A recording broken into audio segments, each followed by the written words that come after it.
فيها فاكهة والنخل ذات الأكمام والحب ذو العصف والريحان فبأي آلاء ربكما تكذبان.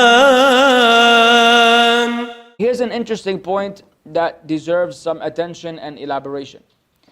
So, ya akhwan and akhawat, here we're saying right now that وَقَدْ أَرَادَ اللَّهُ أَيُضِلَّهُ.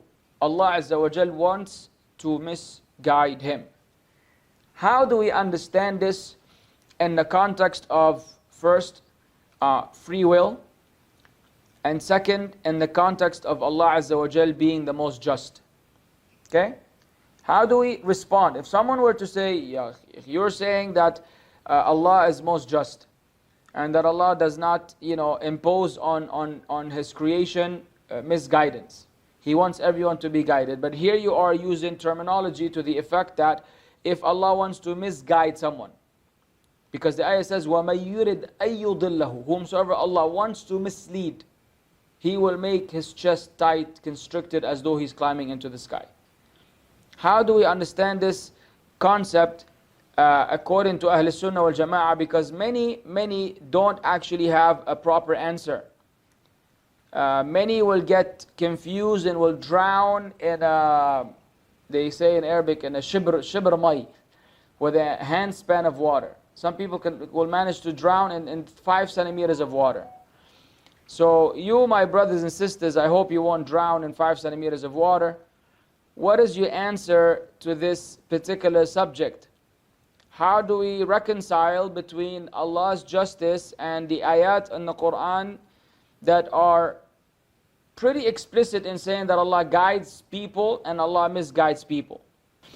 طيب, I will give you, you gave me pretty accurate answers to some degree. The bottom line is you have to understand the Quran in the light of other ayat from the Quran. The first principle, ya akhwan, when you want to explain something, is you look into the book of Allah and the sunnah of the Prophet Muhammad sallallahu alaihi wasallam.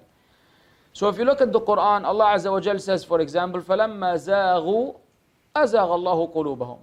When they turned away, then Allah caused their hearts to turn away. That is the first principle.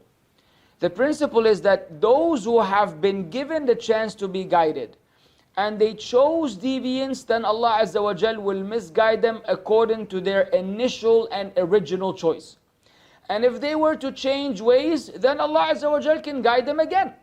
But as long as they're persistent on misguidance to begin with, then they will be facilitated to misguidance from that moment onwards.